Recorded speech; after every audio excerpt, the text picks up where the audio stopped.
Minha vida sempre girou em torno de fatos, de tudo o que podia ver e explicar. Nasci e cresci em uma cidade pequena na Indonésia, perto de um vilarejo onde as histórias sobre espíritos e maldições circulavam desde que me entendo por gente. Entre essas lendas, uma delas sempre me causou arrepios. A do Pocong, um espírito envolto em um tecido branco, enterrado e amarrado, que retorna para assombrar aqueles que de alguma forma perturbaram sua paz. Mas eu nunca acreditei de fato nisso, até o dia em que eu vi um. Era uma noite sem lua, escura como um manto negro. Minha tia havia falecido naquela manhã, e como de costume, realizamos o velório naquela mesma noite. Seguimos todos os rituais de nossa cultura, cobrindo o corpo dela com o cafã, o tecido branco que envolve os mortos, e amarrando as extremidades para que ela estivesse pronta para o enterro.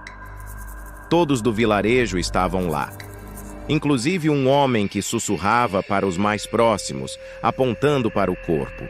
Pelo que eu soube depois, ele dizia que minha tia havia feito algo impensável, algo que a impediria de descansar. Depois do enterro, fui o último a deixar o cemitério, decidido a voltar sozinho para casa.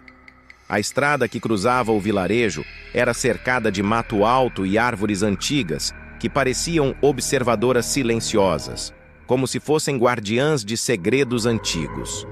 Eu estava inquieto, talvez pelo cansaço, ou talvez pelas palavras daquele homem.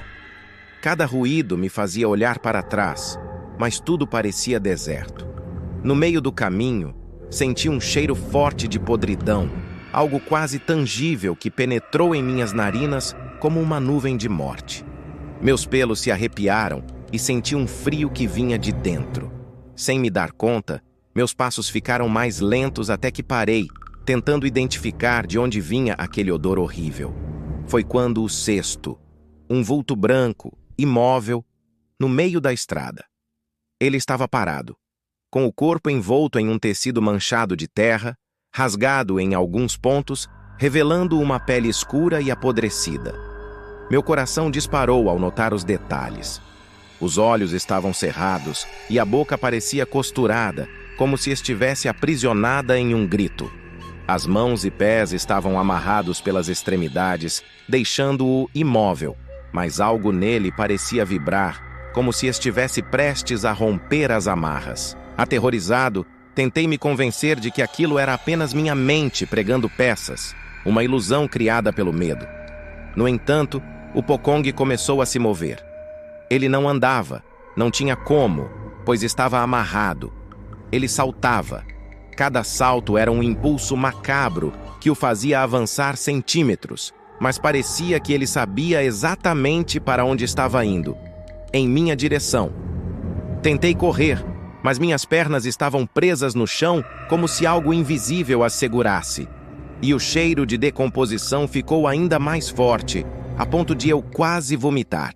Ele estava próximo o suficiente para que eu visse seus detalhes, a pele seca e rachada, os olhos cerrados com uma expressão de sofrimento e uma fina linha de sangue que escorria da boca costurada. Com um esforço desesperado, consegui me mover e corri o mais rápido que pude, ouvindo atrás de mim o som dos saltos abafados no chão de terra. Cheguei em casa quase sem fôlego. Meu corpo todo tremia. Tranquei a porta sentindo que estava seguro, até ouvir um som familiar. Os saltos. Eles ecoavam do lado de fora. Lentamente fui até a janela e vi o Pocong parado na frente de casa. Ele estava imóvel, mas a cabeça estava inclinada como se me observasse, mesmo com os olhos fechados. Naquela noite não dormi. O Pocong permaneceu ali, sem se mover, como um vigia macabro. Tentei orar, lembrar das orações que minha avó me ensinara quando criança, mas nada parecia me proteger. Ao amanhecer, ele desapareceu. Mas as marcas dos saltos estavam lá na terra, confirmando que tudo fora real. Durante os dias seguintes, o cheiro de podridão não me deixava. Eu o sentia em todos os lugares que ia, no quarto, no banheiro, até mesmo no templo. As pessoas começaram a se afastar de mim, alegando que o odor era insuportável. Diziam que eu estava amaldiçoado, que minha tia havia me passado sua maldição, condenando-me a ser seguido pelo Pocong até o fim dos meus dias. Sem ter mais para onde ir, fui até o homem que falara sobre minha tia. Ele não se surpreendeu ao me ver.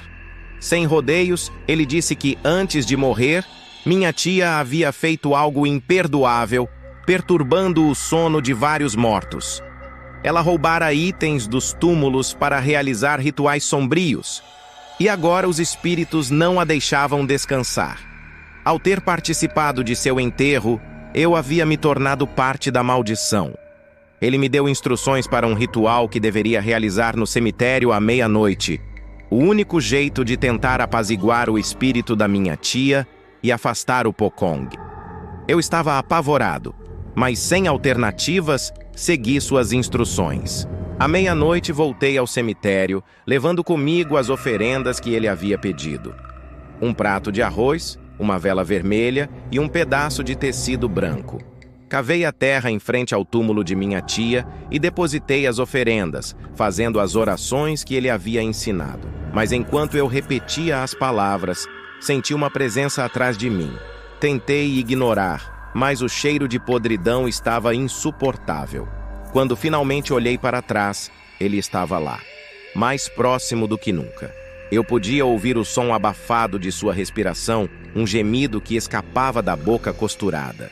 Ele saltou uma última vez, parando a poucos centímetros de mim, tão perto que podia sentir o hálito pútrido de sua boca. Seus olhos se abriram lentamente, revelando órbitas escuras e vazias, como um portal para algo que não pertence a este mundo. Em pânico, tentei terminar o ritual, mas minha voz falhou e tudo ficou escuro. Quando recobrei a consciência, estava em casa, deitado em minha cama. As pessoas do vilarejo disseram que me encontraram desmaiado no cemitério, mas, desde aquela noite, o Pocong nunca mais me deixou. Toda vez que fecho os olhos, sinto sua presença, ouço seus saltos abafados e o cheiro de morte nunca mais se foi. Ainda hoje me pergunto se algum dia ele vai me levar com ele, se serei o próximo a vagar como ele. Sem paz, sem descanso, apenas um corpo aprisionado em um cafã, saltando eternamente, assombrando aqueles que ousam perturbar os mortos. Não se esqueça de se inscrever no canal e deixe seu like. Ative o sininho para receber as notificações dos novos vídeos. Obrigado!